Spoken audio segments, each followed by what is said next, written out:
Hogwarts, Treasure Hunting with the Eye of God, Episode 11, Platform 9 3/4, See You Hermione. After returning from Diagon Alley, Ting moved out of his original apartment and rented a small house in a remote suburb of London. He easily did this with the help of the confusion spell. Here, even if he made a big noise, he didn't have to worry about the neighbors upstairs and downstairs knocking on the door to complain, let alone someone secretly calling the police and causing unnecessary trouble. Now, he can study and try all kinds of magic as he pleases, and he doesn't have to be bound by his hands and feet. So, in the last month or so before school starts, Ting gave up magic performances and devoted himself to the world of magic. Except for necessary shopping trips, he spent almost the whole day in the small house. Since trying Lisa's talent, Ting finally understood why some people like to read and study so much. For geniuses, acquiring knowledge is addictive. Everyone knows that as long as they persevere and use the right methods, everyone can learn anything. But people are emotional animals, not completely rational. Various difficulties and failures in learning can easily make them accumulate a lot of anxiety, self-doubt, and frustration, which leads to giving up learning. It is precisely because of this that the quality of perseverance is rare. But geniuses are different. Any knowledge can be learned once it is learned. As long as you keep learning, you will continue to succeed and feel positive feedback. This feeling is even more addictive than smoking. What's even better is that Ting has special learning skills. Taking out the books bought from Lee Blott's bookstore, Ting immediately started a crazy collection mode. Collect. Collect again. Continue to collect. He took out the books one by one and collected them, and he never got tired of it. He didn't stop until he had collected hundreds of books. He rubbed his stinging temples, and his face unconsciously showed a bit of pain. Although he could still hold on mentally, his brain seemed to be about to burst. Just now, a lot of knowledge was poured in like a cramming, making his brain overloaded.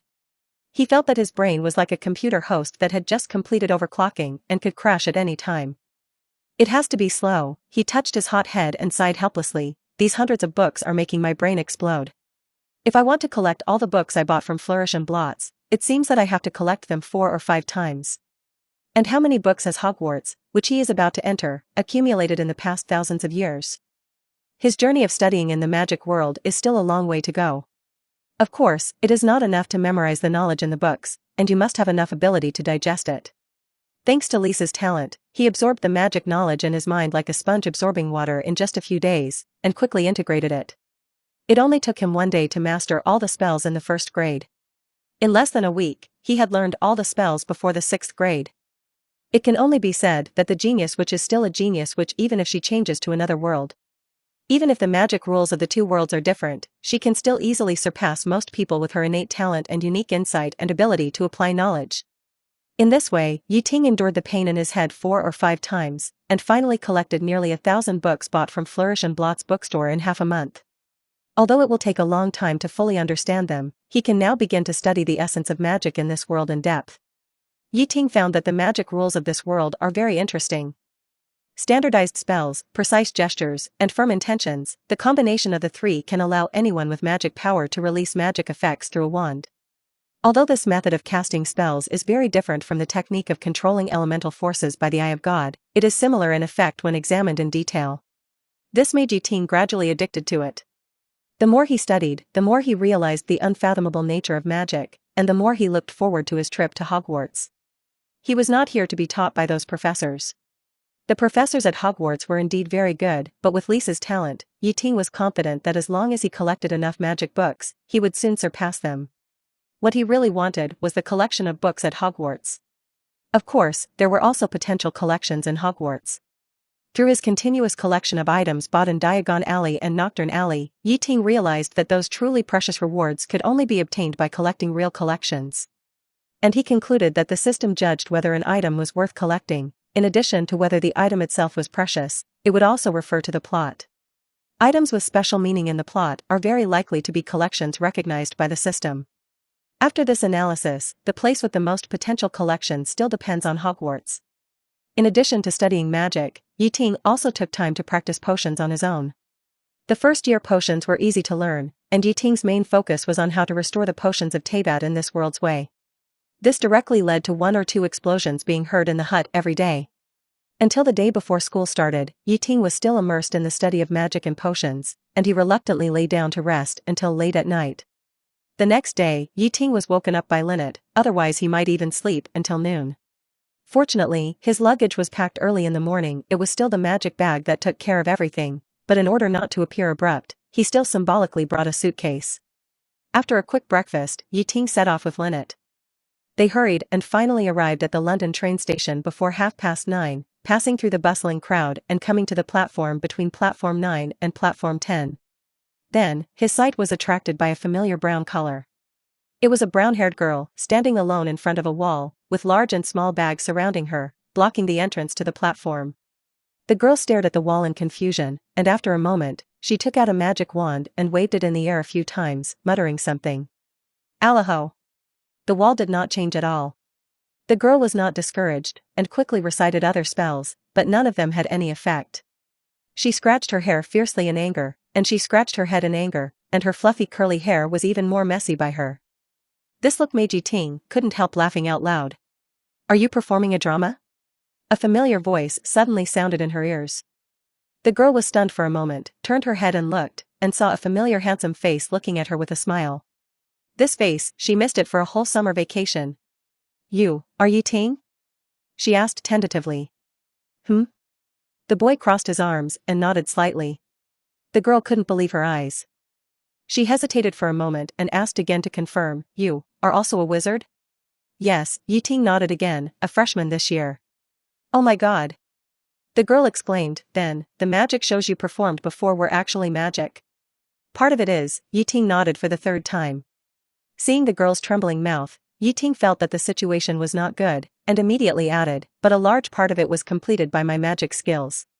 However, the girl could no longer listen to his explanation at this moment. After getting 3 affirmative answers, the girl gradually understood everything. She recalled all the efforts she had made during this holiday, studying the other party's magic principles without sleep, buying books and consulting, which was very thoughtful. And now, the truth is out, everything is magic. Magic. She suddenly felt that she was a big fool and was deceived by others. How can you use magic to pretend to be magic? The girl turned her head away angrily. You also encouraged me to figure out the secrets of it myself. Do you know how long I have been thinking about it? Do you know how many nights I tossed and turned and couldn't fall asleep? This is too unfair. Listening to Hermione's words, Ting realized that he seemed to have accidentally tricked the other party. But he immediately thought of a way to deal with it.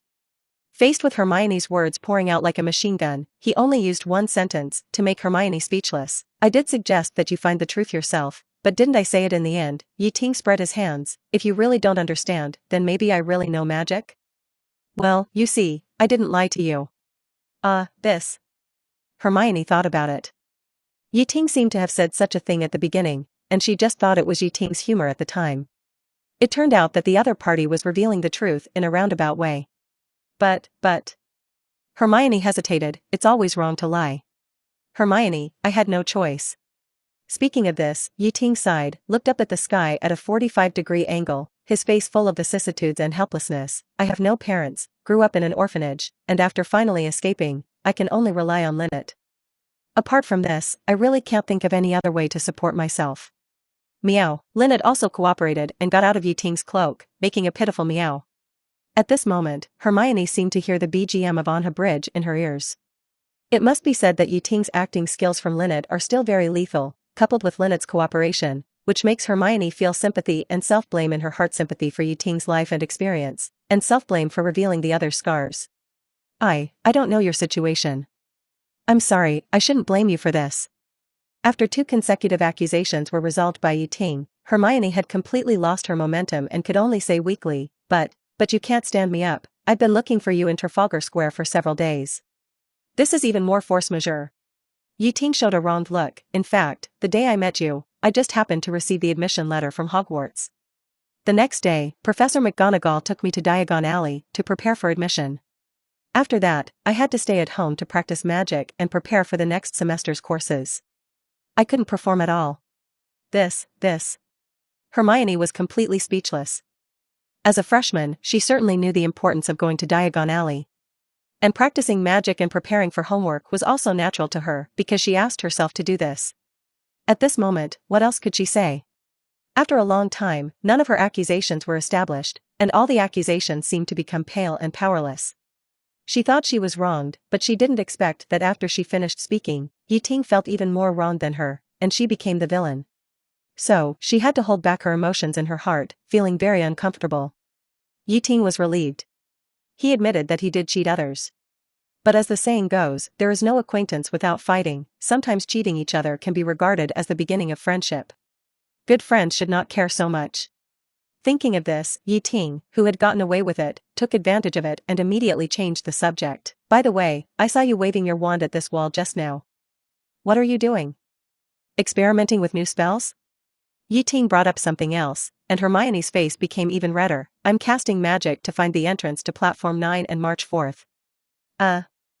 Ting apologized hastily. Sorry, I thought you were performing some kind of, street art performance.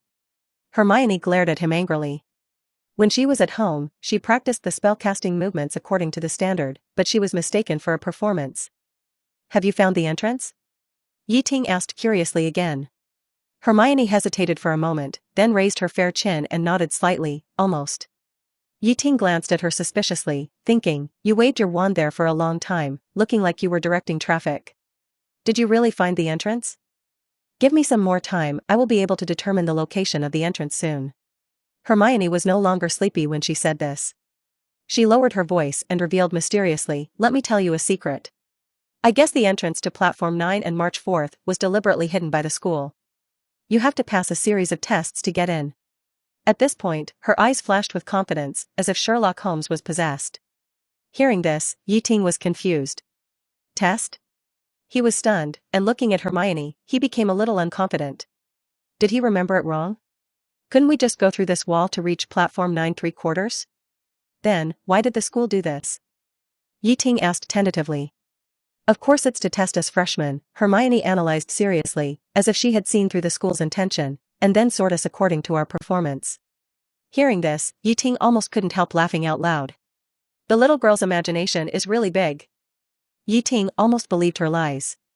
Seeing her like this, Ting really couldn't bear to let her go further and further on the wrong path, so he carefully questioned, are you thinking too much?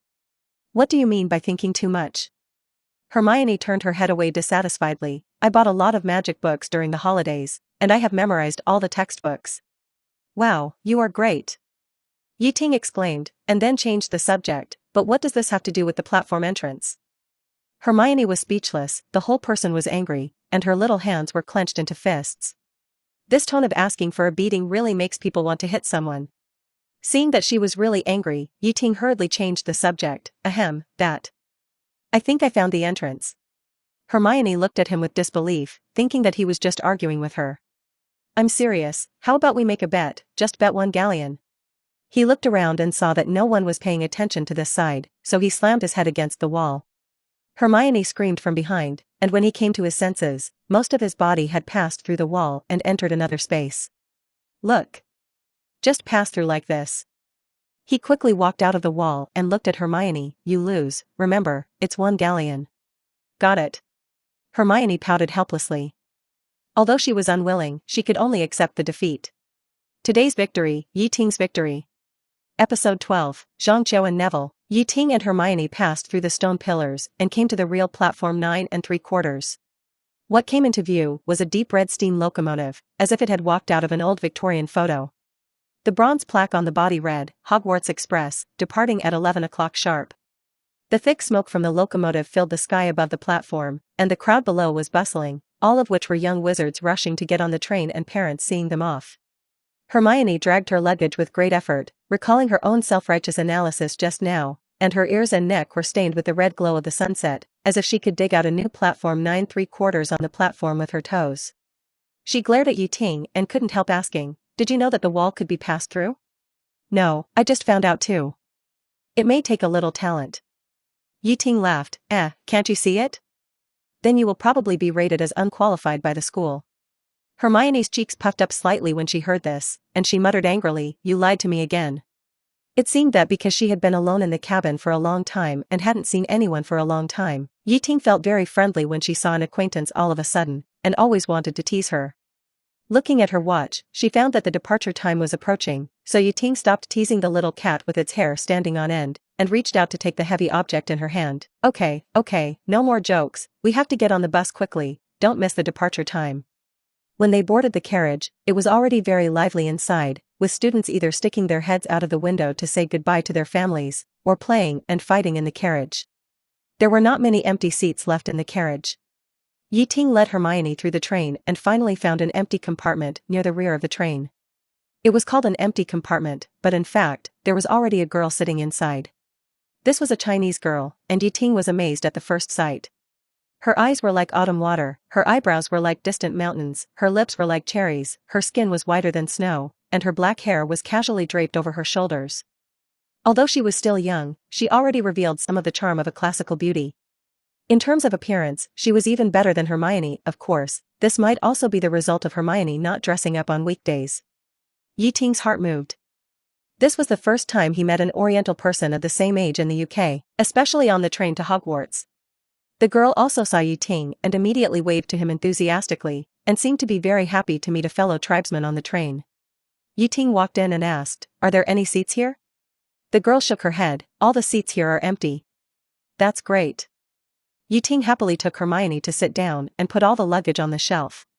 After settling down, he turned to the Oriental girl opposite and greeted her enthusiastically. "Hello, my name is Ting, and I'm a freshman this year."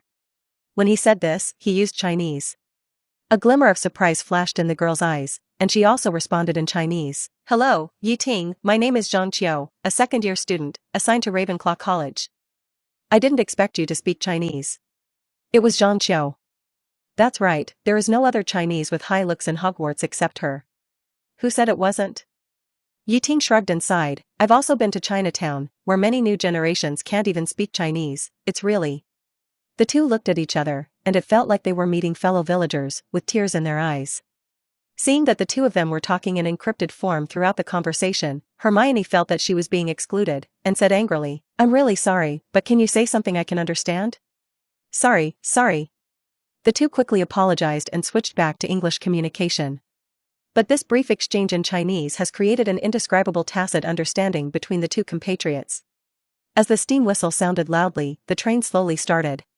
It galloped on the streets of London like a giant dragon, but strangely, just like the leaky cauldron, passers-by outside ignored the train. The scenery outside the window passed by quickly, and half an hour later, the prosperous London was left behind, replaced by a green farmland and rolling hills. Ting observed it for a while and understood the uniqueness of this train. In order to avoid being discovered as much as possible, the train deliberately avoided densely populated areas when planning the route. But this also brought an unexpected surprise, that is, the beautiful natural scenery along the way, which is absolutely not seen in the city. In the carriage, the three little wizards began to chat about everything. In fact, it was mainly Hermione who was talking. She was very interested in asking Zhang Qiu about Hogwarts. Ting also wanted to chat with them, but he stayed up too late last night to experiment with magic, and now his eyelids were fighting. So he leaned on the cushion and soon fell asleep. After an unknown amount of time, Ting was awakened by a loud noise. He wiped the corners of his mouth in a daze and asked sleepily, "Have we arrived at school?" But no one answered. The noise around him became more and more sharp, with crying, screaming, and heart-wrenching shouts intertwined, forcing him to open his eyes. Then he saw that at the door of the carriage, 3 teenagers were fighting fiercely. To be more precise, 2 short and fat guys were unilaterally beating a round-faced teenager. The round-faced teenager was obviously at a disadvantage in terms of size and number, and was pinned to the ground and unable to move. He had tears in his eyes and looked like he was about to cry. But even so, he still stubbornly gritted his teeth and refused to beg for mercy. Hermione was so anxious that she kept shouting, "Stop! Stop it!" As for Zhang Qiu, she had already drawn her wand and was ready to attack. "What's going on?" Ting was confused. Just now when they passed by, Longbottom's toad jumped on their faces. Hermione saw that Ting had woken up and quickly complained to him. They got angry, scolded Longbottom's parents, and then fought. Ting nodded slightly after hearing this, and then pressed Zhang Qiu's wand. "Let the boys do the fighting, just watch me." "Yeah." Zhang Qiu obediently put away his wand. Hermione was a little worried. "You won't get hurt, will you?" "Don't worry, I will win people over with my virtue." Ting's attitude was very casual, and he didn't even take out his wand, but just stretched it forward. Fingertip thunderstorm. With a sizzle, a trace of electricity shot out from Ting's hand and hit the 2 little fat guys accurately. The 2 little fat guys were punching and kicking Neville, and they were immediately paralyzed and their hair stood up. They just froze in place with their hands and legs stretched out, shaking like sieves, as if they were having an epileptic seizure, and it took a long time for them to recover. "What did you do to us?" As soon as they recovered, the two little fat guys were furious, abandoned Neville, and rushed straight to Ting, the instigator. But as soon as they took a step, Ting stretched out his hand again. Fingertip thunderstorm. The two guys started shaking again. Next, Ting continuously released weak electric currents to the two men like he was controlling a puppet. The two little fat boys completely lost control of their bodies, trembling from time to time, pausing from time to time, shouting and yelling, as happy as two 200-pound children. After a while, Ting stopped the electric shocks. The two men at this time were completely helpless in front of him. They just looked at him, trembled subconsciously, and quickly took 2 steps back, obviously knowing who was the boss. Ting sighed, helped up the round-faced boy who was beaten, and then slapped the shoulders of the two fat boys with both hands. "We are all classmates. If there is any conflict, why can't we sit down and talk it out?" Ting said earnestly, "Fighting at every turn is not the behavior of a wizard. Remember, strength is not used to bully the weak. Get along well with your classmates in the future, understand?" Feeling the weak current coming from Ting's hand, the two little fat guys were scared and their noses and tears were running. They cried and apologized to the round-faced boy, saying that they regretted it and vowed never to bully their classmates again. A good child is one who corrects his mistakes. Ting nodded with satisfaction and let them go. Seeing Ting let go, the two little fat guys ran away and disappeared at the end of the carriage. Episode 13, Convincing People with Virtue. Hermione was stunned by what Ting did. After a long while, she looked at him speechlessly. "You call this winning people over with virtue?" "Of course." Ting held his hands behind his head, and his lips curled up slightly. "Look, didn't they become good kids under my influence?" The round-faced boy had just been helped up by Ting, and his legs were still a little weak. He swallowed tremblingly and reminded in a low voice, "Goyle and Crabbe are just Malfoy's followers. They will not give up. They will definitely go to Malfoy, and then come back to make trouble. Don't be afraid, these little hooligans, the more you show your weakness, the more they will push their way." Ting patted his shoulder nonchalantly. "If Malfoy dares to come, I'll be there. When the time comes, see how I win people over with virtue." Hermione rolled her eyes, obviously doubting Ting's winning people over with virtue. Neville was so moved that his eyes turned red. He wanted to recognize Ting as his big brother right away. "My name is Ting, a freshman this year." "What's your name?" Ting asked casually. "Neville. Neville Longbottom." The round-faced boy was so nervous that he stuttered a little. "Oh, another important character in the original book." Ting nodded. Neville was still a little timid now, and he was not the future Gryffindor swordsman. Then, the other two also introduced themselves. "I am Hermione Granger." "Hello, I am Zhang Qiu from the 2nd grade. Then, they talked about the melee just now. "Ting, how did you do it?" Zhang Qiu looked at the fellow villager in surprise. "I mean, the magic that you just raised your hand to discharge electricity, you didn't use a wand or chant a spell, right? Is there anything special about this kind of spell?" Hermione asked Zhang Qiu puzzledly. "That's not just special, it's a very difficult technique," Zhang Qiu explained. "Many senior students, even some Aurors can't do this." "Ah, it turns out to be so amazing." After hearing Zhang Qiu's words, Hermione looked at Ting with a different look. "I saw Ting always use magic like this, I thought it was very simple." Seeing that Zhang Qiu and Neville were looking at her curiously, Hermione told her about Ting's magic tricks during the holidays. During the magic tricks, Hermione didn't hear Ting recite any spells. Zhang Qiu was even more shocked after hearing this. He looked at Ting as if he was looking at a monster. "A student as good as you will definitely be the first after entering the school.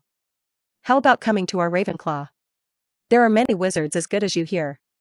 Why does he want to join Ravenclaw?" Hermione turned her head away unconvinced, her fluffy hair trembling slightly with her emotions. "I heard that Gryffindor is the best college, even Professor Dumbledore graduated from there. I also want to go there. Of course, Ravenclaw is also good, but..." "Yeah, everyone says so." Neville's voice was a little low. "Everyone in our family is Gryffindor, but looking at me like this, I guess I can only go to Hufflepuff. At home, I am always treated as a squib." He forced a bitter smile. "My uncle Algie, in order to force me to show magic, always wants to put me in danger when no one is prepared. Once, he pushed me off the Black Lake Pier, and I almost drowned. But what happened? Nothing happened. Maybe I really don't have a talent for magic. Be more confident, buddy." Ting patted his shoulder and comforted him, at least in my eyes, you are quite suitable for Gryffindor, just because you didn't give in when you were beaten just now. After hearing Ting mention the beating, Neville seemed even more lonely. After Neville finished speaking, Hermione and Jean Chiu looked at Ting together. What about you? Which college do you want to go to? This. Ting looked at the two beauties in front of him, and his heart tightened. He could easily see that they both had a preconceived position before asking questions. Jean Chiu must want him to enter Ravenclaw, while Hermione prefers Gryffindor. Speaking of which, one of these two girls is a rare fellow villager, and the other is a new friend, and both are very beautiful and likable, which completely meets his standards for further communication. He doesn't want to offend either of them, and doesn't want to give up on either of them. He opened his mouth, but didn't know how to answer so as not to offend either party, and he was calling it bad luck in his heart. I haven't started anything yet, and you want to preview the Shura scene for me, right? Just when Ting was having a headache about how to smooth things over, Neville unexpectedly helped him out. Rivet. Rivet is missing. His voice suddenly sounded, breaking the awkward atmosphere. Neville frantically touched his pocket, and then lay on the ground looking for him everywhere. Good job, Neville, you are such a brother. In Ting's eyes, this little fat boy suddenly became much cuter. Interrupted by Neville, Hermione frowned and asked, who is Leffo? It's the toad just now. Neville said with a tearful voice, it's my pet. Jean Chiu tried to comfort him, will it hide in a corner of the carriage? No, Neville shook his head, Live always runs away. Every time I can't find it, it means it has run away from home again. He said anxiously, it may not like me to hug it to sleep at night. Everyone was silent for a while. Mainville's hobby is indeed a bit different. Others like to pet cats and dogs, but you want to pet clams, and even stick to them when you sleep.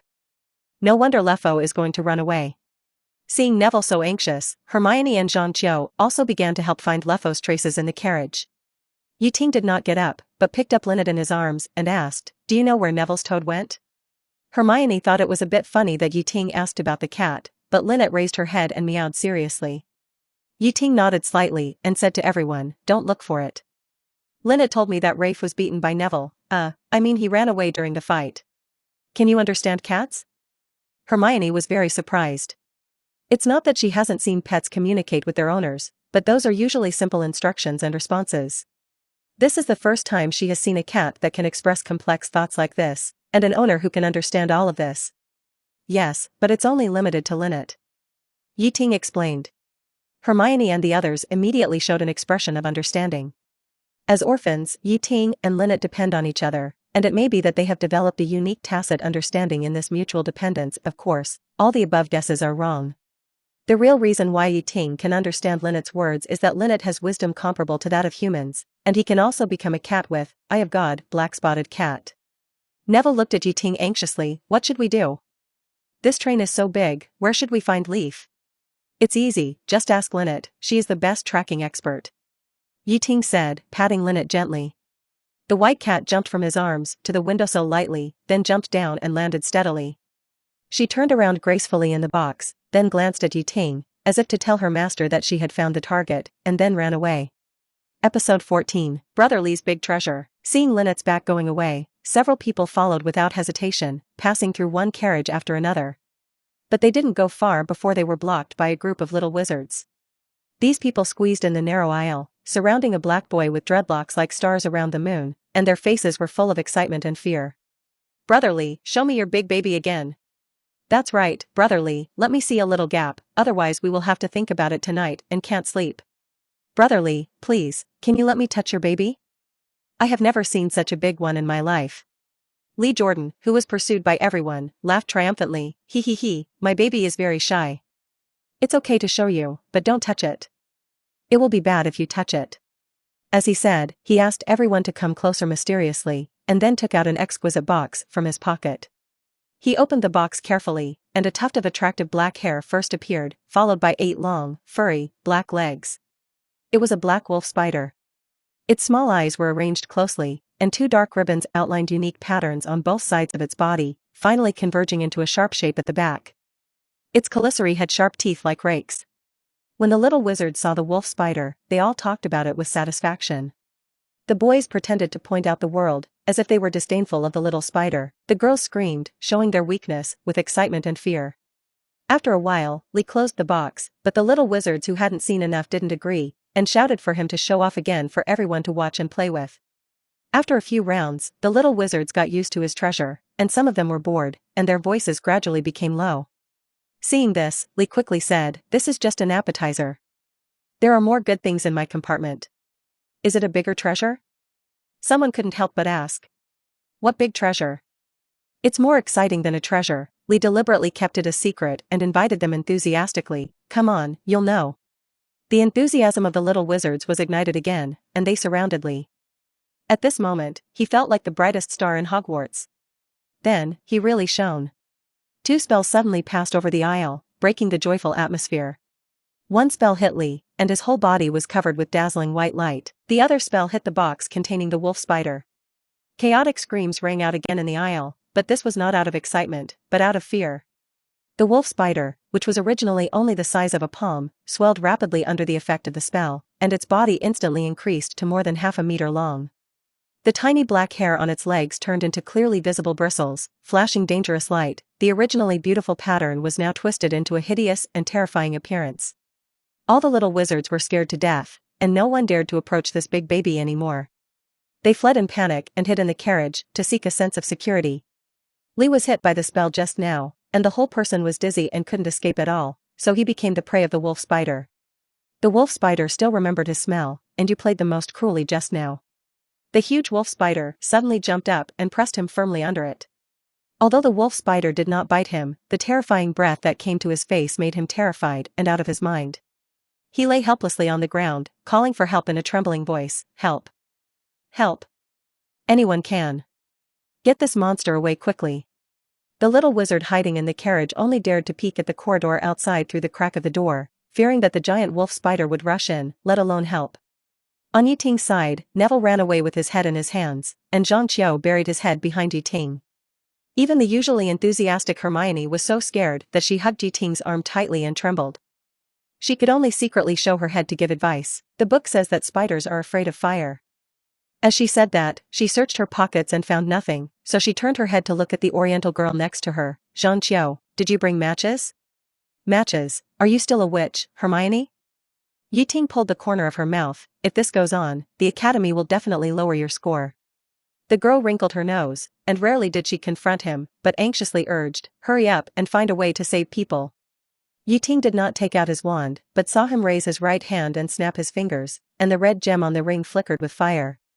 Dazzling light trick. The next moment, bright sparks suddenly lit up on the floor in front of the wolf spider, like blooming fireworks, gorgeous and dazzling. But it was just beautiful.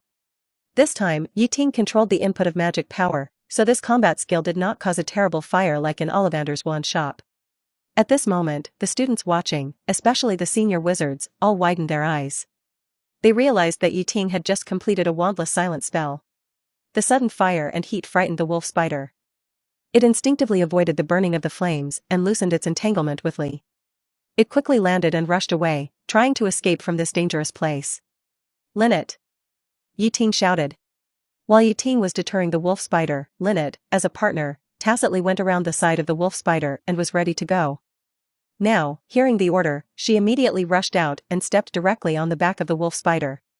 With the eye of God, she was much more powerful than an ordinary cat. Although she was smaller in size, she suppressed the giant wolf spider and made it unable to move. Ting took the opportunity to take out her magic wand and pointed it at the wolf spider. "Shrink quickly." The wolf spider, which was firmly suppressed by Lynette, could not dodge at all. Under the power of the spell, it began to shrink rapidly. After returning to its original size, it continued to shrink and finally became only the size of an ant.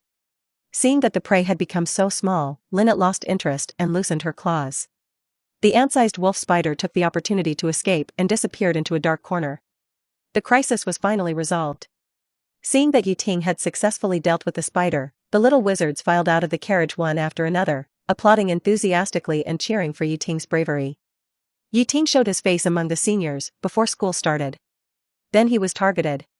Many witches surrounded him, their eyes wandering around Ting, and strange blushes flashed on their faces from time to time. Such a handsome boy, with an exotic look. The sharp-eyed witches can see that Ting's robes are wrapped in a strong body.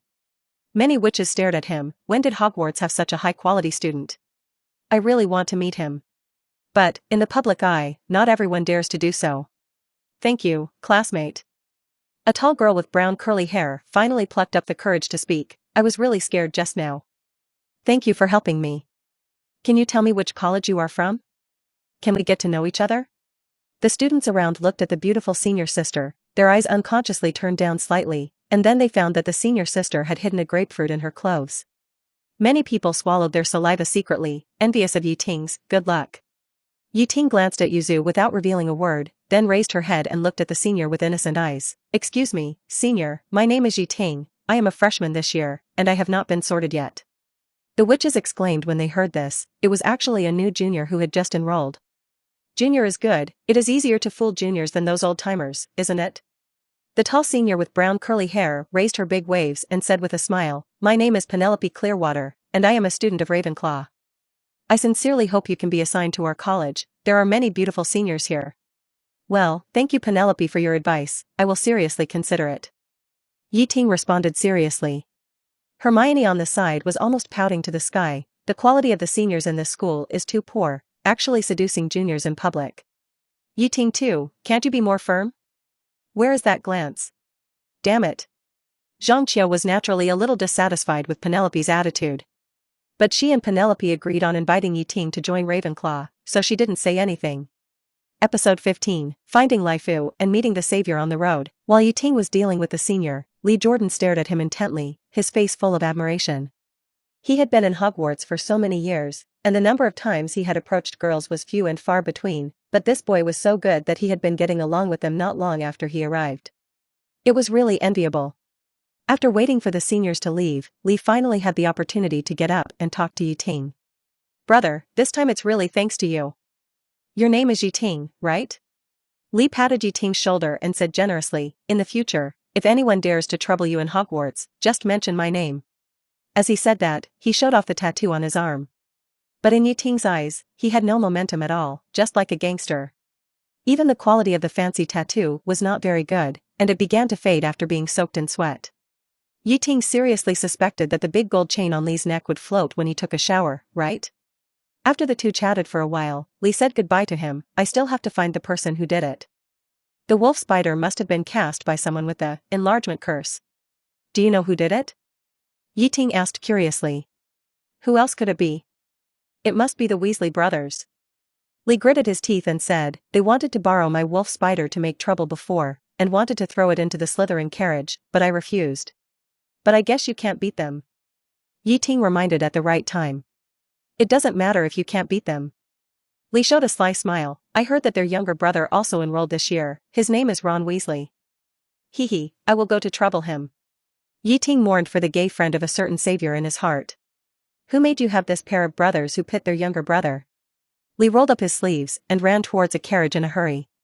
Without the excitement to watch, the crowd of onlookers also dispersed like a receding tide. Ting and his friends continued to look for Neville's pet. They soon arrived at the next carriage. Lynette rushed to the luggage rack and meowed. Ting looked over and pointed to a corner on the luggage rack and asked, Neville, look there, is that your precious toad? Neville looked in the direction of Ting's finger, his eyes suddenly lit up, and he rushed forward. Rive. He held the toad in his palm and rubbed his round face on it vigorously. Finally found you, Rive, don't leave me again. Rive made a miserable, quack sound and struggled hard to escape from the clutches of passion. Seeing this scene, Ting couldn't help laughing. He finally understood why Rive ran away from home. Rive is an amphibian, likes dark and humid environment, has a low body temperature, and is a cold-blooded animal. For them, human body temperature is too high. Neville's behavior of holding the toad directly in his hands is undoubtedly a torture in Rive's eyes. It would be strange if he didn't run away. They were all very happy that Neville finally found his pet. However, on the way back, when passing a cubicle, Hermione suddenly stopped. There seemed to be two freshmen in that cubicle, one with red hair and freckles, and the other with black hair and glasses. At this time, the red-haired boy was about to show magic to the black-haired boy. Seeing this, Hermione was no longer sleepy. In fact, the reason why Hermione studied hard during the summer vacation and previewed so much magic knowledge in advance was not only because she was strong and studious. More importantly, she was only good at this. Apart from helping everyone with homework or providing other help within her ability, she really didn't know how to make friends. She always felt that she was the kind of girl who should take the initiative and lead the team, but strangely, if no one asked her for help, such as asking her questions like, "Do you know how to use L'Hopital's rule?" she didn't know how to start a conversation with others. Imagine that you want to get to know someone, walk up to him, and then say something? This question has always troubled Hermione, and it seems that there is no standard answer. She can't do this question. She always felt that making new friends was a bit illogical. It was obviously something that required the joint efforts of two people, so why should she be responsible for breaking the ice alone? Why can't adults help? She even fantasized that one day someone would take the initiative to walk up to her and say, "Hermione, the teacher asked me to be friends with you." Such problems have been bothering her during elementary school, and she hopes that her peers in the magical world will be different. Fortunately, she made a friend before getting on the bus today. Let's just call him a friend. But this friend didn't seem to need her help at all. He performed better than her in both magic attainments and problem-solving abilities. Whether it was finding a toad or dealing with a giant wolf spider, Hermione felt that she had performed very poorly and was of no use at all. She was hit hard and needed a goal to prove herself. At this time, in the box, the red-haired boy stared at the lazy gray mouse in front of him and cleared his throat. "Daisies, sweet cream and sunshine, turn this stupid fat mouse yellow." He waved his wand, but the mouse was still gray and lay motionless on the table. "This spell sounds different from the one in the book. Are you sure it's correct?" After Hermione finished speaking, she came to the boy with glasses and took out her wand. "Clean it up." The aged oxidized glasses frame on the bridge of the skinny boy's nose regained its copper color. The girl, who felt that she had finally shown her talent, raised her neck and began to introduce herself. "Oh, by the way, my name is Hermione Granger. What are your names?" "Ron Weasley." The red-haired boy muttered in dissatisfaction, pointing at the fat mouse. "It's called Scabbers." "Harry Potter." The boy with glasses said. Ting and the others also introduced themselves. "Oh my god, is it really you?" Hermione's eyes sparkled with excitement. "I know all your deeds. Modern history of magic, the rise and fall of dark magic, important magical events in the 20th century, these books all record your legend, and, the man whose name cannot be mentioned." Not only Hermione, Neville and Zhang Qiu are also very interested in Harry. These children from wizard families grew up listening to Harry's stories. "Voldemort." Harry started, "His name is Voldemort." He glanced at Zhang Qiu, and suddenly felt an impulse in his heart, urging him to perform in front of the other party, so he talked about his experience incessantly. "Just last month, I learned that when I was just a baby, an evil wizard had tried to kill me. But for some reason, he failed in the end and died strangely. Now, strangers keep thanking me for bringing them hope."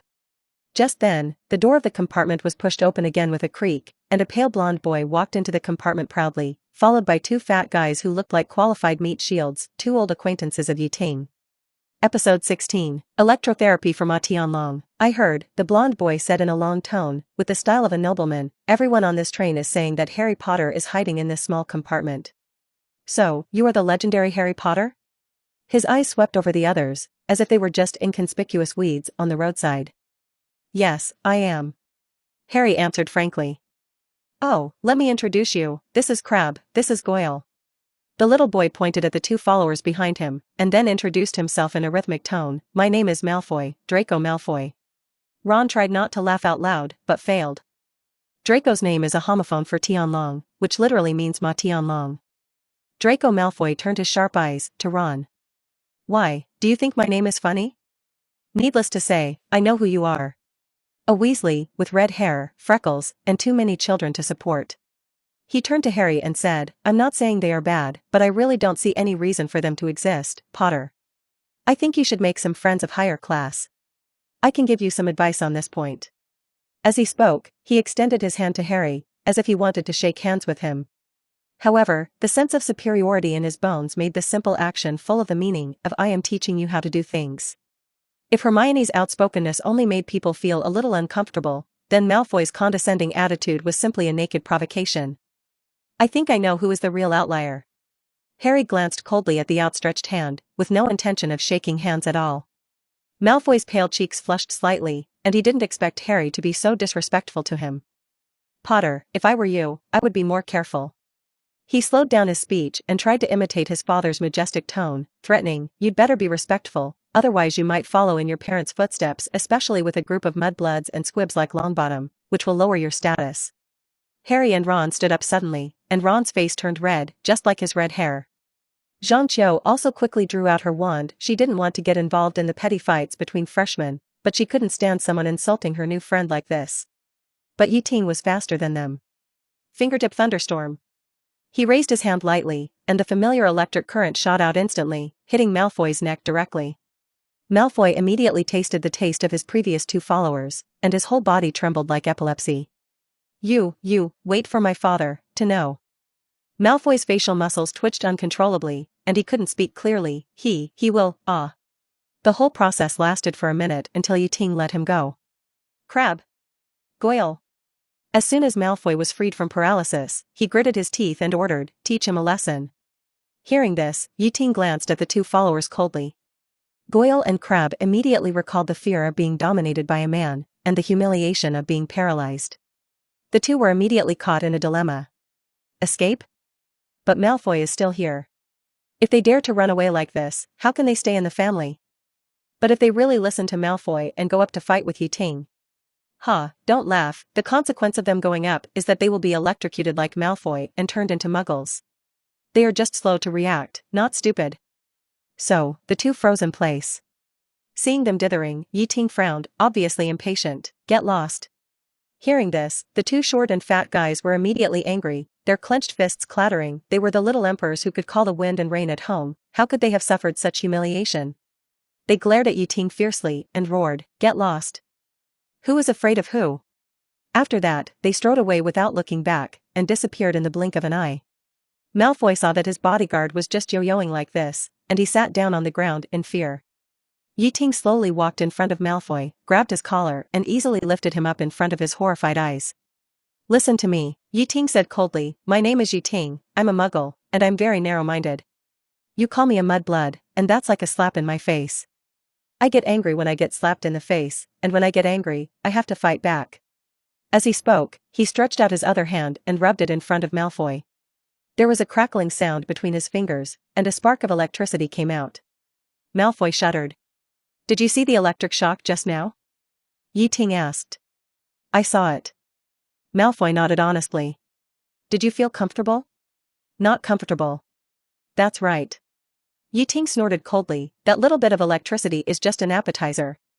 If you continue to increase the current, you will gradually feel tingling all over your body, difficulty breathing, incontinence, and even, so if you don't want to lose face, you'd better not provoke me, okay?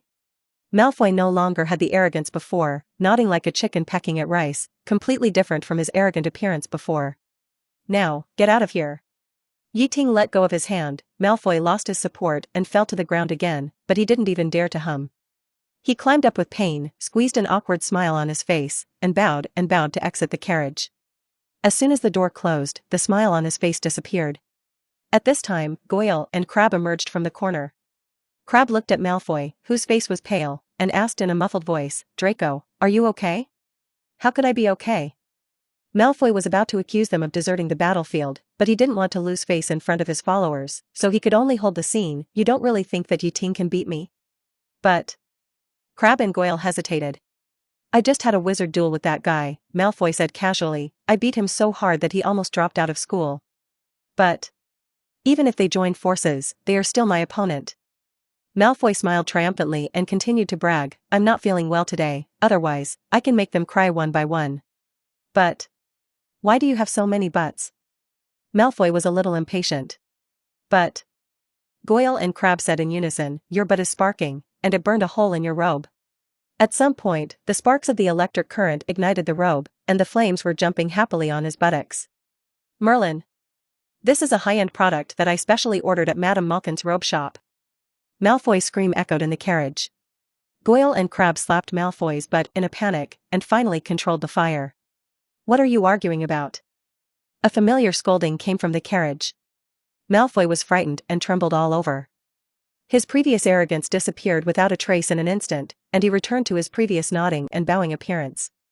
I'm sorry, I'll leave now, and I promise not to disturb you again, Mr. Yi Ting. He said as he retreated to the door. Goyle and Crabbe looked at each other. Is this what he claimed to have beaten Yi Ting to the point of almost dropping out of school? I'm afraid he was almost beaten to the point of dropping out of school. Let's go. Malfoy didn't care about maintaining his image in front of his younger brothers, and led his two followers to flee the carriage. It wasn't until he felt that Ting couldn't hear their conversation that Malfoy stopped and immediately regained his arrogance. Damn you, Muggles, I've never been threatened like this in my life. We can't just let it go, we have to make them suffer. He gritted his teeth and said. Draco, let's not mess with that man, he's really scary. Goyle showed timidity on his face. When he thought of that man, he would remember the feeling of an electric current on his body, and then tremble all over. Me too. Crabbe nodded vigorously. You two cowards. Malfoy cursed, what are you afraid of? When we get to Hogwarts, we will go directly to Professor Snape. Just based on my father's friendship with him, he will definitely help me out. He showed a smug smile on his face, just wait and see, I will make them expel them without even attending a class. But. No buts. Malfoy clenched his fists, his face gloomy, if I don't get this breath out, I will take that guy's surname. After dealing with Malfoy, the few people quickly said goodbye to Harry and the others and returned to their own compartments. On the way back, Zhangqiu, who had been silent for a long time, looked at Ting and reminded him, Malfoy doesn't seem to be someone who will give up. Will he find his father, the school director, and Dean Snape? Don't worry. Ting said confidently, Dumbledore won't let them do this, old bee. I mean, Dumbledore can guarantee this point, apart from anything else. Can a school director and a small Slytherin dean be more powerful than the headmaster? Sorry, Ting. Neville was full of guilt and whispered, it was because of the fight between Goyle and others before that I caused you trouble and made you offend Malfoy. What are you apologizing for? Ting raised his head and smiled, you didn't do anything wrong, and I treated him like this because Malfoy scolded me in person. I am right no matter what I say. Episode 17, This is all my money. When they returned to the box, a small cart full of snacks was coming towards them. The saleswoman pushing the cart smiled and asked enthusiastically, Children, do you want some candy or snacks? After a series of twists and turns, it was past the normal meal time. At this moment, everyone's stomach was growling with hunger. Neville's eyes lit up and he couldn't help but want to step forward, but as soon as his hand touched his pocket, he shrank back awkwardly. Under everyone's curious eyes, Neville's face flushed, and he stammered to explain, I didn't bring any money. My grandma is always worried that I will lose my wallet, so she didn't give me pocket money. There is actually such a reason for not giving pocket money? Everyone was speechless. Then how do you usually solve the problem of eating? Hermione asked curiously. Grandma told me this morning that she would let the owl send me lunch. Neville sighed, and now he only had one canute on his body. Oh no, wait. Where's the canute he secretly hid in his pocket before? Seeing Neville anxiously searching through all his pockets, Ting and the others smiled at each other, Mrs. Longbottom really has foresight. Neville, don't worry, take whatever snacks you want, and I'll pay for them. Ting said generously, and turned to look at Zhangqiu and Hermione, you two, take whatever you want, don't be polite to me. In short, Mr. Yi will pay for tonight. When Hermione heard this, her eyes lit up and she was the first to rush to the cart of the sales witch. Since she met Ting, she seemed to have never encountered any good things. First, she was fooled by him, then he stood her up, and she lost to him in a bet at the station. Even in the aspects of study and magic that she has always been proud of, this guy is ridiculously strong. In short, in front of Ting, she was nothing but defeated.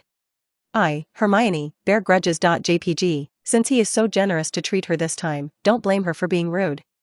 Hermione's mind was full of calculations, and she searched the snack cart wantonly. In the end, she did not forget to wink at Zhangqiu and Neville, signaling them not to be polite and to give Ting a good meal. Zhangqiu did not follow her and only took a few things symbolically. She smiled and explained, I plan to join the Ravenclaw Quidditch team this semester. I have to control my weight and dare not eat too much. Even Lynette picked a few things that she was interested in. As a cat with human intelligence, she is very picky about food and she doesn't like ordinary cat food. Except for the high-end cat food that Ting prepared for her, she only eats human food, especially shellfish, black tea, and exquisite desserts. Ting also took a lot of things herself. She saw Hermione's malicious look from the corner of her eye and almost couldn't help laughing. He tried to keep a straight face and asked, have you chosen? Don't you want to take some more? Oh, how can I do that? Hermione said politely, but her hands were not slow at all, and she by the way helped Neville pick some cakes. She sat back in her chair contentedly until the table was full of snacks, and couldn't wait to open a chocolate crucible. Ting also picked a few more pumpkin pies. Seeing Hermione eating them, he reminded her, "Now that you've picked out your snacks, pay for them, Miss Hermione, what are you waiting for?" The girl was chewing on the chocolate cauldron like a groundhog, and was stunned when she heard the words, "Huh? What do you want to pay for?" "Oh, you forgot so quickly?" Ting showed an unbelievable expression. "We made a bet before to see if I could find the entrance to Platform 9 and March 4th, and you lost 1 galleon to me." As he said that, he showed a shocked expression. No way, you're not going to default on your debt, are you? You can't afford to lose so much?" Hermione almost choked on the chocolate cauldron, and rolled her eyes at Ting fiercely. "Who said I'm going to default on my debt? Then pay quickly." Ting crossed his legs and winked at Hermione. Hermione seemed to hear Ting say to him, "Miss Granger, you don't want Zhang Qiu and Neville to know about your embarrassing incident outside the platform, do you?" This undoubtedly hit Hermione's soft spot. She was defeated helplessly and gritted her teeth and said, "You are so cruel." Neville next to him was stunned. Granger looked difficult to talk to, but he was so obedient in front of Ting. He paid the bill when asked. He is worthy of being the big brother in his heart, so awesome. Although reluctant, Hermione still took out a galleon. The sales witch found a few nuts with a smile on her face. "Thank you for your patronage, I wish you a happy meal." The daily necessities and food in the magic world are not only of high quality, but also affordable to the people. Think about it, according to the exchange rate, 1 galleon is £5, which can easily be exchanged for a lot of snacks. Can muggles do this? The reason for this is actually very simple. Due to the existence of magic, every wizard has basic productivity. Even if he does not go to work, he can be self-sufficient. In short, everyone has the means of production, which leads to the prosperity of material, at least basic living materials. Of course, these are not issues that young wizards should consider. Young wizards just need to eat. While eating, Ting glanced at his watch and asked Neville curiously, "Why hasn't your lunch been delivered yet? It's past 1 o'clock in the afternoon. Your grandma won't forget you, right?" After hearing this, Neville quickly stretched his neck to look out the window, expecting to see an owl delivering food, but outside the window, there was nothing but blue sky and white clouds, not even a bird feather. He scratched his head helplessly. "It's possible. My grandma said she would save some food for me when she went to St. Mungo's last time, but she forgot." "Well, don't be polite, come and eat with us." Hermione invited him angrily. "If you don't eat, someone will eat it all, don't let him get away with it." As she said that, she didn't forget to glare at Ting, who was slowly unpacking the chocolate frog. "This is all my money." Ting is collecting pictures of chocolate frogs. The chocolate frog in his hand was unpacked, and a picture fell off. On the picture, a lady in Victorian-style clothes and a shining hat is lifelike. Compared with the traditional impression of witches, she looks more like a lady from an aristocratic family. Turning over the picture, the back recorded the life of this wizard. Madame Blavatsky, a great wizard and fortune-teller, once became a criminal for trying to subvert the statute of secrecy. She has profound attainments in the study of souls and ancient magic, but because she leaked the secrets of magic to the Muggle world, she was hunted by the Ministry of Magic of various countries. Her book Solutions to Souls has a far-reaching influence. Ting looked for a long time and finally recognized the person in the picture. It turned out to be Helena Blavatsky. But he was more accustomed to her purple-haired Lolita form in the moon world next door. After reading it, Ting put the picture away, and then found Hermione, Zhang Qiu, and Neville to ask for the pictures they collected.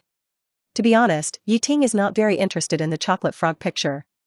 Ting has collected electronic figures in his previous life, all of which can move, run, and jump. In comparison, although these paper pictures can also move, they are at most two-dimensional paper people, and they don't feel as good as electronic figures, three-dimensional. However, as a collection that is popular in the entire wizarding world, Ting strongly suspects that if he can collect the entire set of cards, he may be able to trigger the system's collection reward. Neville and Zhang Qiu were born in wizard families, and their family has been collecting cards for many years. They don't care about these ordinary cards. They only lack those rare cards. Hermione, on the other hand, is very interested in the legendary wizards on the cards. Every time she finds a new one, she will read it carefully, and then reluctantly hand it to Ting. Episode 18, Rose's Lightning. Time always flies when eating chocolate frogs, as if some magic has stolen their time and given it to others. As the train sped along, the farmland gradually disappeared, replaced by dense forests, winding rivers, and deep green mountains. The carriage gradually became quiet. Hermione began to bury her head in a book, Hogwarts, A History of the School. Zhang Qiu opened a book, Magical Quidditch. Ting continued to catch up on sleep. When the moon rose above the willows, the train finally slowly entered Hogsmeade Station. They changed into robes and got off the train with the crowd of passengers. Hogsmeade Station stood alone in the wilderness at night, surrounded by weeds, looking a little desolate.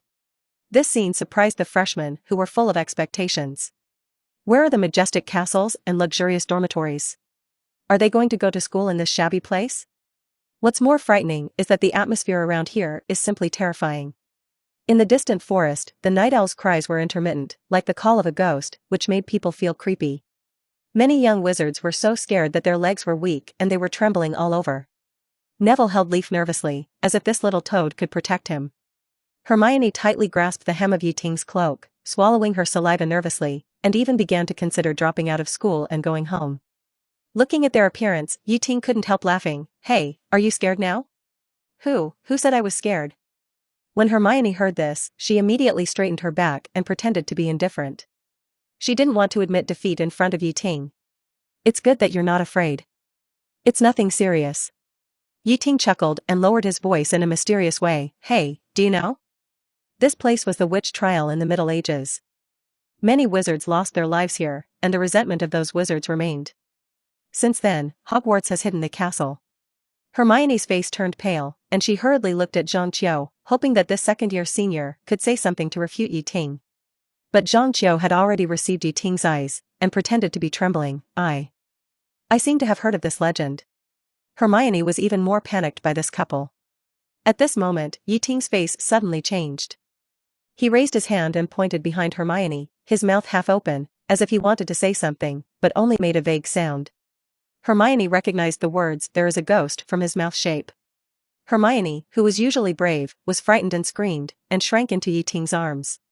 After a long while, she found that there was no movement around her. She looked back secretly and could only see Zhang Qiu laughing. She came to her senses and glared at Ting fiercely. You lied to me again. Not completely lying to you. Ting smiled and explained, it's true that some wizards will become ghosts after death. There are several in Hogwarts. But don't worry, they are usually very friendly. Wow, there are really such things as ghosts in this world? Hermione was shocked again when she heard this. This is something that was not mentioned in Hogwarts, a history of the school. Just when the little wizards were panicking and at a loss, a loud voice suddenly sounded in the night. First-year freshmen. Hurry up and gather here. I saw a giant who was so burly that it made people stunned. He walked out of the darkness with an ancestral oil lamp in his hand. He was almost as tall as two ordinary people, and his messy hair and beard seemed to have never been combed, which made him look wild. Seeing this big black bear, Hermione, who was already startled, took a breath of cold air. This is too scary. His name is Rubeus Hagrid, and he is our gamekeeper at Hogwarts. My grandmother said he is a good man, but sometimes he will cause a little trouble. Neville whispered to speak well of Hagrid. As a second-year student, Zhang Qiu had to take another path, so he said goodbye to Ting here. As the new students arrived one after another, Hagrid began to count the heads. He checked twice, fearing that he would miss a little wizard. After confirming that everything was correct, he waved his hand and led the new students to the path to Hogwarts. The path was dark and winding, and it was pitch black all around, without even a trace of light. The humid air made the already difficult road very muddy, and the little wizards stumbled as they walked. Lynette, who was afraid of getting dirty, directly nestled on Ting's shoulder and refused to get down even if she was beaten to death. Ouch! There was a cry of pain from the little wizard in front, and a girl stumbled and fell to the ground. Hermione immediately stepped forward to help her up. Thank you. The girl looked at Hermione gratefully, but when she saw that her robe was stained with mud, her eyes turned red and she almost cried. Ting shook his head and took out his wand. Clean it up. Suddenly, the stains on the girl's body disappeared without a trace, and her robe was brand new. Thank you. The girl was pleasantly surprised and thanked him repeatedly, with little stars in her eyes. You have already mastered magic, it's amazing. It's no big deal. Ting waved his hand. But after taking 2 steps, the girl almost slipped again. Ting sighed lightly, and with a wave of his hand, a purple rose lantern appeared out of thin air, emitting a soft purple-white light, illuminating the road ahead. Wow, another magic I haven't seen before. Hermione exclaimed, this lantern is so beautiful. She came forward curiously and couldn't help but reach out to touch the rose lantern. Ting was quick and slapped her hand away, sternly warning, don't touch this, do you want to be electrocuted? This slap was so heavy that the girl's little hand turned red. She opened her mouth and wanted to blame Ting, but suddenly found that there were indeed electric sparks flashing around the rose lantern from time to time. Just then, a moth was attracted by the light and fluttered towards the lantern. Instantly, a dazzling arc of electricity hit it, and the moth was roasted into charcoal on the spot like a mosquito caught in an electric mosquito swatter. Gulp, Hermione swallowed her saliva and realized what she almost did. She looked at Ting strangely. How could this person use such a dangerous spell to illuminate? In fact, this purple rose lantern originated from Lisa's ultimate move, Rose Lightning. Ting simplified it and greatly reduced the output power so that it could continue to emit light and temporarily used it as a flashlight. Not only moths were attracted by the light. In order to see the road clearly, many young wizards immediately gathered around, and Ting suddenly became crowded. Through the light, Ting noticed that the girl just now was also among them. She was an oval-faced girl with red-framed glasses and golden red braids, but what attracted Ting's attention the most was her size. Although they are of the same age, they are 2 times older than Hermione, and even older than Zhang Qiu, who is in the 2nd grade. What kind of talent is this? The group trudged along the steep and narrow path. After a while, some people were so tired that they kept groaning and complaining. Hagrid turned his head and encouraged everyone loudly, "Come on, kids. Hang on a little longer, and after passing this bend, you will see Hogwarts Castle, where the most gorgeous scenery of the magic world is waiting for you." The little wizards were so excited that they cheered up and continued to go downhill. After walking this mountain road and turning another bend, the view in front of them suddenly opened up. I saw a vast lake inlaid in the valley like a gem. The sparkling lake reflected the sky, and on the hillside on the opposite side of the lake, a magnificent castle stood tall. Although there is no moon tonight, the candlelight in Hogwarts Castle is shining brightly, reflecting the starlight on the lake, as bright as day. Ting stood quietly by the lake, looking at the castle. Even he was amazed by the sight. Episode 19, Testing Talent. Hagrid looked at the amazed expressions of the little wizards and felt very satisfied. This was his favorite program every year. Then, he walked to the ferry where the boats were moored and shouted loudly, "Okay, children, now we are going to take a boat to cross this big lake. Remember, each boat can only take 4 people at most." Of course, Hagrid's words were only aimed at the size of the little wizards. A big guy like himself can only take a boat alone, and his huge body curled up in the boat, as if an elephant was stuffed into a refrigerator. Ting picked a boat at random, and Hermione and Neville followed quickly. After what happened just now, the gifted glasses girl seemed to have identified Ting and became his follower, and also sat on it. "Are you all ready? Then let's go." Although the boat had no oars or sails, it seemed to have life, freely shuttling through the water, and the waves splashed on the little wizards from time to time, bringing bursts of coolness. Neville was a little seasick, leaning against the edge of the boat and muttering, "Why do we have to take a boat? Do we have to do this every time we enter school in the future?" Hermione, the humanoid self-propelled encyclopedia, explained in a low voice, "It is said in Hogwarts, a history of the school, that the crossing of the lake for freshmen is a traditional ritual of Hogwarts." Well, this is the alchemical doll I tried to make. If you want to keep the Count Rabbit, that's fine. Great, I'll hold it every day. I mean, I'll put the Count Rabbit at the head of my bed. Hermione had always been frustrated by Ting, and now she suddenly got his gift. She was so moved that she almost couldn't maintain her image. She didn't notice that the boy looked at her even more strangely. Who would sleep with an explosive every day? Ting thought about it and finally gave up telling the girl the truth. Anyway, the Count Rabbit is very safe. As long as he doesn't start, there is no possibility of explosion. Otherwise, Amber herself wouldn't hold it all day. The boat quickly crossed the lake and approached the cliff where the castle was. At this time, the castle seemed to tower over their heads. "Keep your head down," Hagrid shouted loudly when the first boat approached the cliff. Everyone did it. But in fact, that was just Hagrid's judgment based on his own experience. Most little wizards couldn't touch their heads even if they stood on the boat, so there was no need to do so. They then passed through a dark tunnel and finally arrived at a place that looked like an underground dock. Everyone got off the boat and walked along the slope onto a cobblestone path, and finally came to an open and wet meadow. Climbing up the ancient stone steps, everyone came to a huge oak door. Hagrid raised his sandbag-sized fist and knocked on the door 3 times. The door slowly opened, and Professor McGonagall, dressed in a green robe, stood at the door. Her stern aura made many freshmen feel oppressive, and they almost became cautious in breathing. "Professor McGonagall, all the first-year students are here," Hagrid said respectfully. "Thank you, Hagrid. Leave it to me next." Professor McGonagall responded politely, and then turned to the young wizards. "Children, follow me." The young wizards followed Professor McGonagall into the castle, and Ting finally got a glimpse of the scenery inside Hogwarts. The architectural style of the castle is simple and elegant, a typical medieval castle style. The dome is Greek, and the tall square drum is surrounded by 7 Roman-style Corinthian columns, which are covered with lifelike reliefs. The spacious hall is as bright as day under the huge skylight, and the torches by the window are burning, and the flames are jumping happily on the grey-white marble floor. However, Ting didn't appreciate it for too long. Professor McGonagall led everyone through the winding corridors and finally came to a dim hut. Everyone rushed in, rubbing shoulders with each other, and looked at their future transfiguration professor nervously and curiously. The opening banquet is about to begin, but before that, you need to be sorted and determine which house you will belong to. Professor McGonagall introduced the little wizards. The children whispered and talked a lot, but Professor McGonagall just glanced at them coldly, and her majestic eyes immediately made the hut silent. After explaining the 4 major colleges and the college division system, Professor McGonagall left the room. Her departure seemed to lift a certain seal, and the room suddenly exploded. The little wizards who were holding back excitedly discussed the upcoming sorting ceremony. Deliberately concealing the sorting ceremony is a tradition of Hogwarts.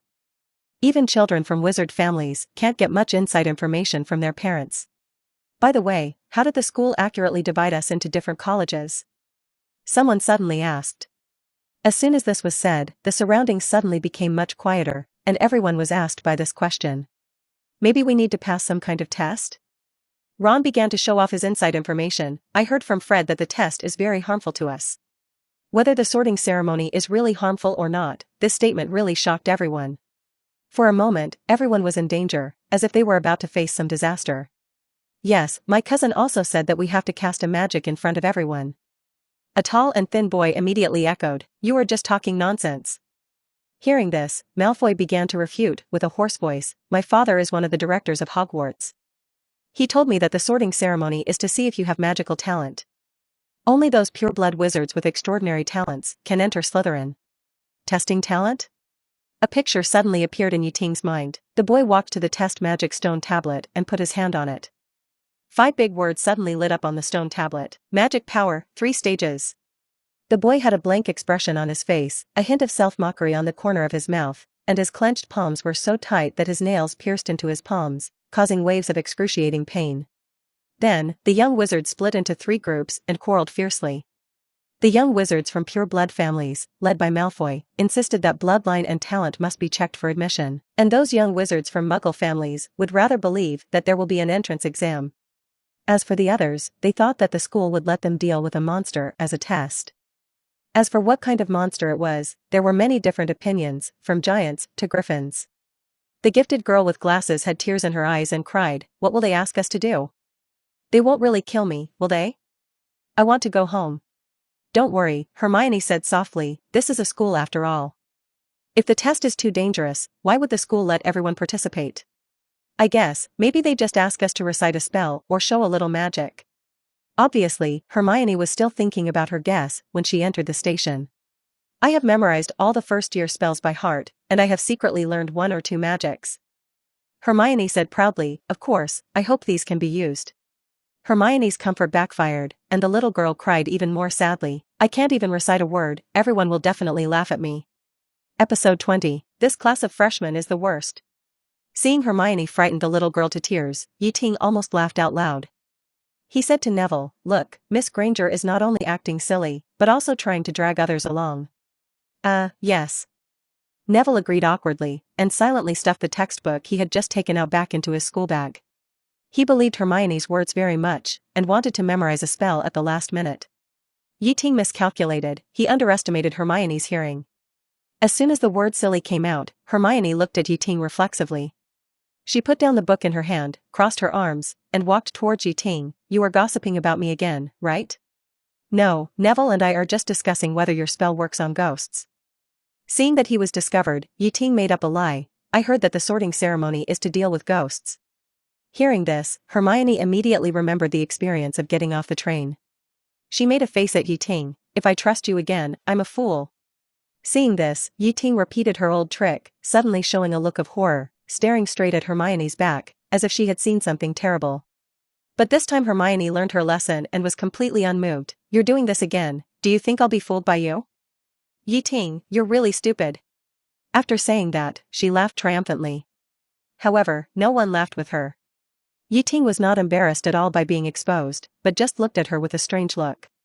The girl with glasses had tears in her eyes, resisting the urge to run away, and pulled Hermione's clothes, trying to pull her away. At this moment, a sinister voice suddenly sounded, "Classmate, can you make way? You're blocking me." Hermione turned her head and looked. I saw a pearly white, translucent ghost floating behind her.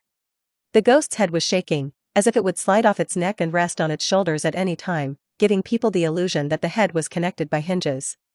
What frightened Hermione even more was that there were more than 20 equally terrifying ghosts floating not far away, with hideous faces, and the whole scene was like a nightmare. Ah!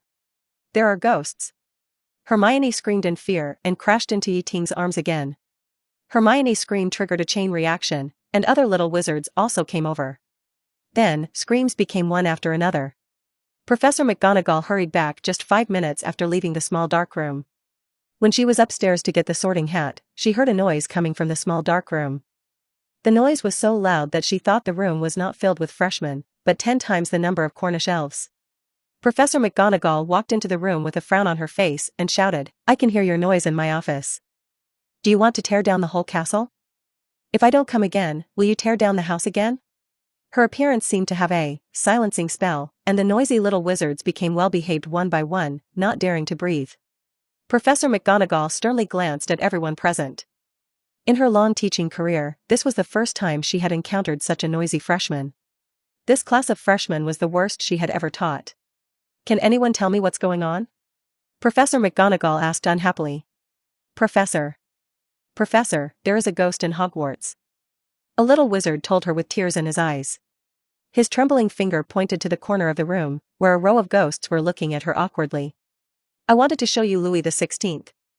Nick, who was almost headless, smiled bitterly and straightened his half-head, who knew that I would scare this little girl. "Okay, don't panic." Professor McGonagall comforted everyone, "These ghosts are part of our college, they won't hurt you, don't worry." She turned to Hermione and asked with concern, "Miss Granger, are you okay? Do you want to go to the school hospital?" "I'm fine, Professor." Hermione shook her head, still a little frightened. "I gave her some sweets, Professor." Ting interrupted. "Oh? Really?" Professor McGonagall looked at Ting with appreciation. "Mr. if the house division has not been completed yet, I will definitely give you extra points." Then, she turned her head and directed everyone, "Okay, everyone line up and follow me into the hall." While Professor McGonagall was not looking over, Hermione elbowed Ting twice. "I'll let you scare me." Ting cooperated and covered his waist. He didn't fight back, because he was in the wrong. After the team was in order, the little wizards followed Professor McGonagall, walked through the foyer, and entered a luxurious hall through the double doors. If the hall is characterized by simplicity, elegance, and grandeur, fully demonstrating the historical heritage of Hogwarts, then the hall is undoubtedly synonymous with luxury. The entire hall has a rectangular outline, and green granite pillars with exquisite patterns carved on them support the dome that is hundreds of feet high. Looking up, the ceiling above the dome seemed to be a real starry sky, with twinkling stars, rolling clouds, and occasionally a comet streaking across the sky, leaving behind a brilliant rainbow light, which was beautiful. Thousands of candles were floating in the air, and under the reflection of the candlelight, every corner of the auditorium was shining, as if it was coated with a layer of golden halo. In the center of the auditorium, 4 long tables made of wongwali wood were lined up in a row, with golden plates and silver high-footed wine glasses on the tables shining against each other, and students sat on both sides. In front of the auditorium, there was another special long table, which was the seat for teachers. The students were attracted by this luxurious scene and stared at everything around them. The little emotions when getting off the bus had long disappeared. Especially the little wizards who were born in Muggles, after seeing Hogwarts, would not change it even if they were given Eton College. Professor McGonagall walked to the long table and put down a 4-legged stool. Then, she placed a wizard hat on the stool. The hat looked quite old, covered with patches and thick dust, as if it had not been cleaned for hundreds of years. Suddenly, the hat began to twist, as if it was dancing, but the irregular movements were more like twitching. Feeling that dancing was not enough, the brim of the hat actually cracked a gap, and like a mouth, it began to hum a self-composed ballad. You may think I am not beautiful, but don't judge people by appearance. If you can find a more beautiful hat than mine, I can eat myself. 10,000 words omitted here. Come and wear me. Don't be afraid. Don't panic. In my hands, even though I don't even have one hand, you are absolutely safe, because I am a magic hat that can think. At the end of the song, the applause from the audience surged like a tide, as if this was not a sorting ceremony, but a concert of the Sorting Hat. The Sorting Hat bowed gracefully to the 4 tables, then pouted at Professor McGonagall playfully and whispered, "Little McGonagall, is the song I wrote this year okay?" Professor McGonagall actually wanted to say that this song was not as artistic as the Ghost's suicide performance. But considering that the Sorting Hat was just a 1,000-year-old child, she might not be able to bear too direct criticism, so she said tactfully, "Well, it doesn't seem to be as good as before, but it's still an intoxicating song." "I think so too," the Sorting Hat said with some self-blame. "It seems that I have to get in touch with more modern music. When I finish writing my new song, I will let you taste it." After hearing this, Professor McGonagall sighed deeply in her heart. For decades, her ears have been worn out by the unique duck voice of the Sorting Hat. She secretly vowed that if she became the headmaster one day, she must cancel the singing of the Sorting Hat. Professor McGonagall quickly calmed down, pulled out a roll of parchment from her sleeve, and announced loudly, "Attention, freshmen in the sorting house. Freshmen whose names are called, you walk to the platform, sit in the middle, and put on your hat for sorting. Do you understand?" After getting the confirmation from the little wizards, Professor McGonagall picked up the list and began to read out the first name. "Hannah Abbott."